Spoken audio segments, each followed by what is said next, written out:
In a crowded quarterback class, no one possesses the physical tools that South Carolina QB LaNorris Sellers has. After an exciting 2024 campaign, Sellers got off to a solid start in the Gamecocks opener against Virginia Tech, and while there's room to improve, those physical tools were on display against the Hokies. Sellers completed 12 of 19 passes for 209 yards and a touchdown, while adding another score in 25 yards on the ground. It wasn't a perfect performance, but let's dive into Sellers' tape from his 2025 debut to get a better idea of him as an NFL draft prospect in today's episode of Best Available.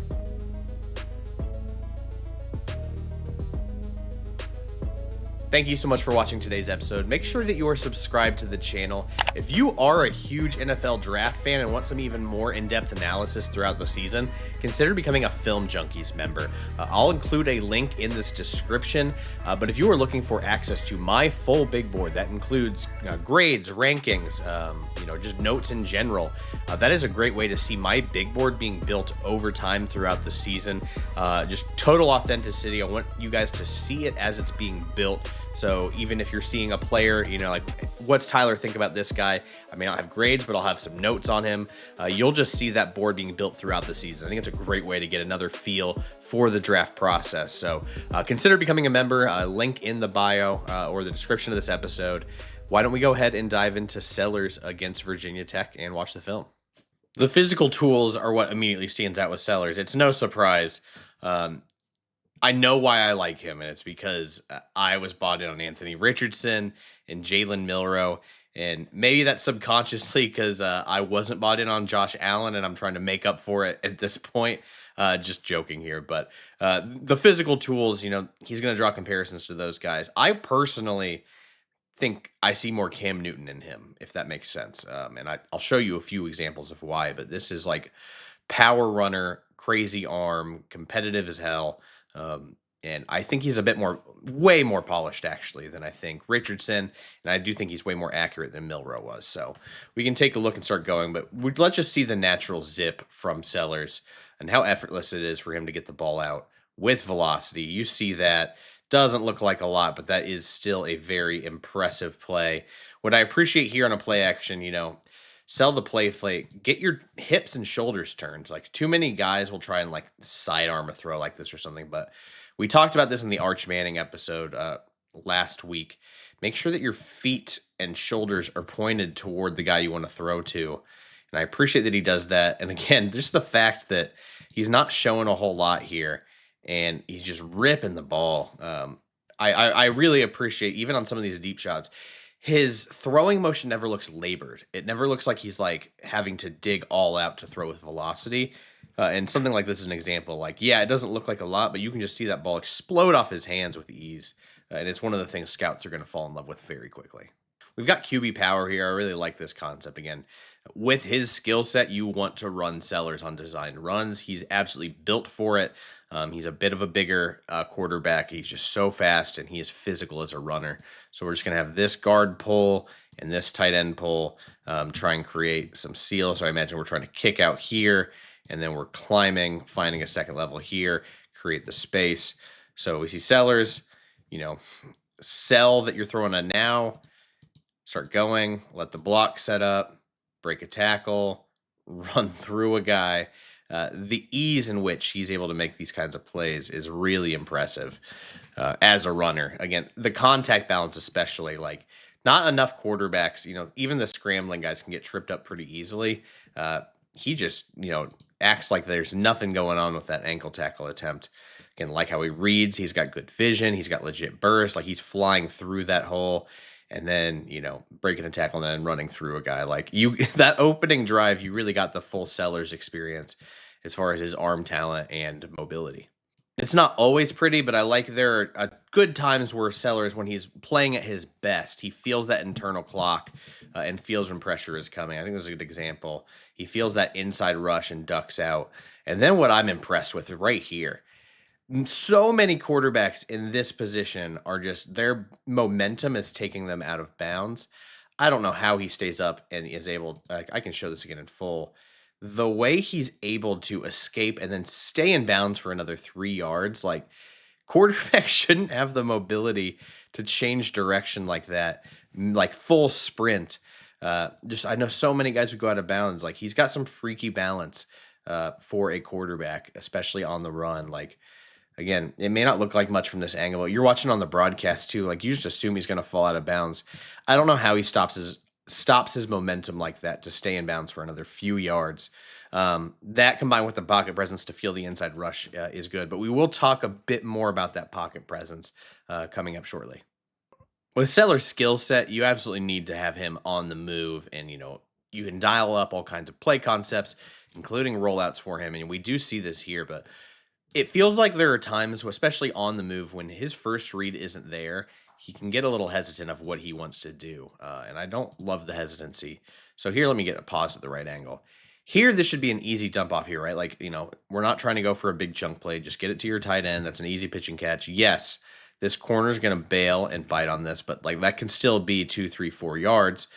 If that's not there, that's fine. You have your second option wide open here. So if Sellers is reading this, it should be 1 to 2. I don't know if he's hesitant of, do I dump it off? Do I run? Because it feels like there's hesitation before he even looks at his second read. By the time he finally recognizes his second read, the defense has reacted and is closing in on this.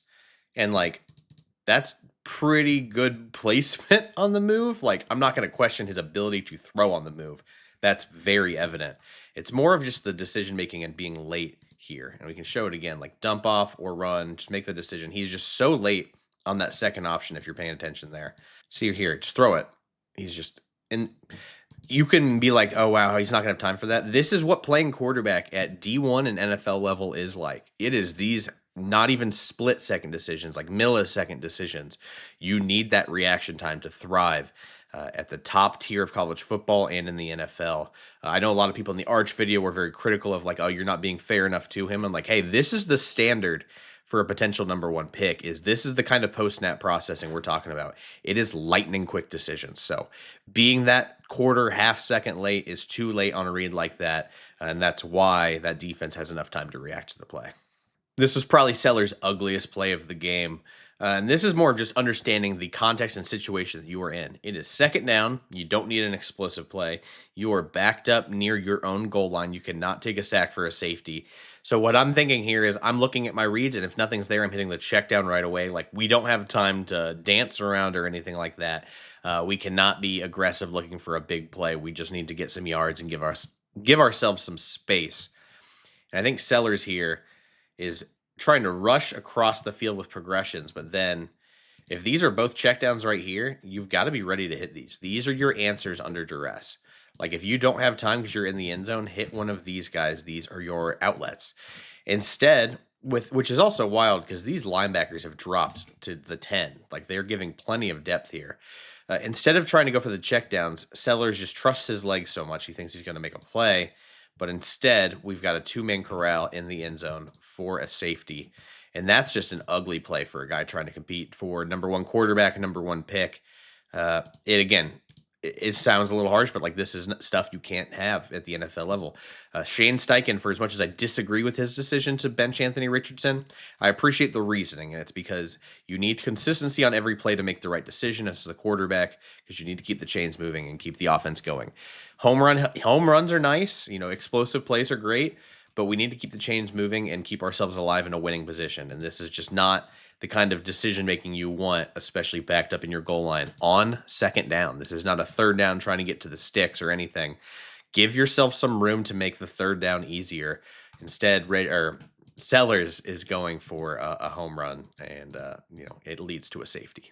Again, sometimes it feels like Sellers is playing, Madden versus playing real-life football because he's just so determined to make the big play. And I can appreciate that to a degree, but also you just got to be careful with some of your decision making. Here, I like that he's stepping up in the pocket and keeping his eyes downfield. I hate this throwing platform. You are throwing with the offensive lineman's foot in between your legs. Your shoulders are even with the line of scrimmage trying to throw this way. We want these in line to deliver accurately, right? I can't draw arrows apparently, but we're trying to sidearm that. That is such a dangerous throw. Not even under duress. He put himself in duress there. He stepped into pressure. And we can go back and watch that. You can see, I think he does a nice job feeling that outside pressure and stepping up. But then where's he stepping up to? What's his decision here? He can set up and reset his platform. Instead, he's stepping up again. Super wide base, shoulders are turned to the line. It's just not a wise decision. And like he's got an incredible arm, but you're not going to be able to deliver accurately when this is coming down on you. Like you have no platform to throw on, and it's going to lead to a sailed throw. And it's dangerous. Like I think in a cleaner pocket, if he's throwing with the weird shoulders and footwork, I think he could. But the decision to throw it while, basically in the lap of your guard is just unwise and leads to some erratic throws that, it showed up last year on film too. It's a thing that can get better with more experience, but not something I love to see from the first game. We can get back to the good again because it felt like, the offense stalled a bit in this game after the opening drive. But then I felt like Sellers, as the game started to get closer and tighter, I thought he did a really good job of stepping up for his team. And this is fascinating to me. Rolling out to your left as a right-handed quarterback, lefty rollouts can be really hard to, you can either throw with accuracy or you can throw with zip. Rarely can you do both. But that is just a strike from Sellers rolling out. And let's watch it again because it just looks so effortless. His throwing motion and everything about it just looks so smooth and effortless coming out of his hand, but he just fires with such velocity. He can really fit that. And the fact that he can do that rolling out left just opens up so much of the playbook for an offense to trust a guy to go and roll left and throw as a right-handed quarterback. Because that can be a really tricky throw for a lot of guys. The velocity, it explodes out of his hand. There's not really another better way to describe it because he's so talented with so much arm strength that he can make plays like this. And I wanted to showcase it because I don't see a lot of guys rolling to their left that can throw that kind of ball. Pretty classic concept in the red zone, especially against a coverage look like this. There's a couple different names for it, double China sevens or Y corner. You'll hear a few different names for it, but basically it's a couple of 5-yard ins and then a corner route. And what it's trying to do is, force these defenders to wash down. And then we got one-on-one with this safety. And based on his leverage, if he has inside leverage, it can make it even harder. And truthfully, let me move all of these again. You probably want to aim this for the back corner. Again, I can't really draw lines. It's fine. You get the idea. But we're basically just trying to use these two guys to isolate and have this safety one-on-one with this receiver. And the concept works. This is that controversial touchdown call if you watched the game. But again, we're seeing here, holding this defender, holding this defender, holding this defender. And then we've got one-on-one here. And Nick Harbor, he's going to win a track race against anyone as a former track athlete. I like the touch. I like that he can throw with timing and touch. This is really what I wanted to showcase here because that is a trickier play than you might think. I just really love the placement here. He has such a good feel, can really push that ball. That's a farther throw than you'd think as well. I mean, that's probably 20, 25 yards in the air. I really enjoyed it. It's a shame that it got called back because he didn't survive the ground. We had a couple of those calls in college football this past weekend, but again, I just like the touch here. And we can go to the end zone angle as well so you can get a better feel of how he throws that ball. Just nice and easy. I get nothing he does looks hard, and that ball is still flying even with some touch. But it just looks so effortless coming out of his hands, and it's a tight spiral, everything about it. The way he throws the football is just fascinating to watch because there's so many big arm QBs that look like they're just throwing their all into every throw, and he can just throw with zip, velocity, touch, all with relative ease. This is one of those throws where arm talent can get you out of bad situations. I'm pretty shocked by this one, but this is just the kind of zip that we're talking about here from Sellers. If you notice, and I can rewind it in a second, but this defender reads this slant the whole way and is ready to jump it. He is prepared to jump it. There is so much zip on that ball. He has no chance of getting to this. We'll show it again. If you watch it in real time, you'll see that defender close. He reads the slant to perfection. I know what I'm doing. He's triggering. He is just late because of the velocity. That's the kind of quarterback he's having to face. I don't know how guys do it, to be honest, because, again, good shoulders. He's getting, some interior pressure as he's throwing this. Sellers is. But if you watch when we cut here, just love how disciplined he is on quick throws. Feet and shoulders are perfectly aligned for this. That's where you're going to get good placement. And even, yes, though, there's pressure coming at him, because those mechanics are clean, he's able to fire an accurate ball, and there's so much zip on it that whole defender is unable to catch up to this throw. That safety crashing down and reading the slant. And like, again, I got to give this guy credit. He reads the play correctly. It's just that velocity is going to make him late if he hesitates for even the slightest second. I love the aggressiveness by South Carolina on this play. This is first down, and they just decide to call a dial shot. There is no deep safety. You have a gigantic track star in Nick Harbor, who is it 3 or 4 times on Feldman's freak list at this point. But this is a game-winning play from South Carolina. Like, they win the game because of this. Like, I believe this was right after an interception, something. But, like, they just went, like, let's dial up a shot. Let's win this football game. And boy, did they, because this is one of those plays. It's just like, all right, it's first down. We got the ball back. Let's just take a huge shot. And that is from the 30 to the 20, casual 50 yards in the air to Nick Harbor, who wins in a track race. As we watch again, this poor corner at the top of the screen has no luck competing. Just Harbor's too big and too fast. And I know he has some drop issues in this game, but those go balls, if you don't have safety help over the top, are going to be really, really dangerous. And again, it's another example. This is probably the most effort you will see on a Sellers throw, but it still looks pretty effortless the way he's able to step into this throw. And again, that is a bomb. That is a dangerous combination with no safety help for South Carolina. I'm sure Gamecocks fans are thrilled to have this kind of combo.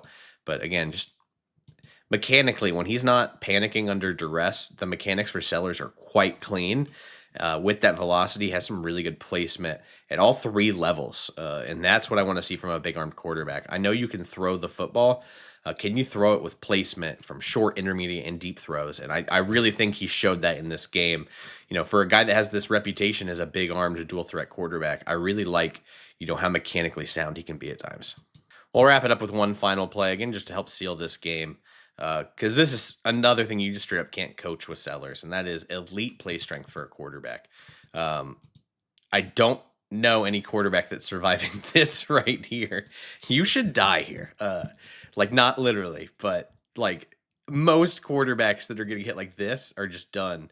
And it's just his ability to shake off defenders, shake off another defender, you know, stay in bounds to get past the sticks. Rare stuff. Like, this is where the Cam Newton stuff, I think, is a fair comparison, because he's able to do things on the football field that no other quarterback that's currently playing right now can do. Like, a free shot at him, he shrugs that guy off, breaks another tackle, and then this one, he's able to stay in bounds for a couple more yards and tiptoe down the sideline. It's just another game-winning play, and again, it's something I really appreciated from Sellers in this game. His competitive toughness and mental toughness in a game that was not going their way. It was sloppy. It was ugly. To dial up some game-winning plays late when South Carolina needed them, that is what scouts will love as well from a guy that's going to have to lead their team in the NFL. The most fascinating prospect in football right now. I just think that the dual threat capabilities of this guy can really unlock a playbook at the NFL level.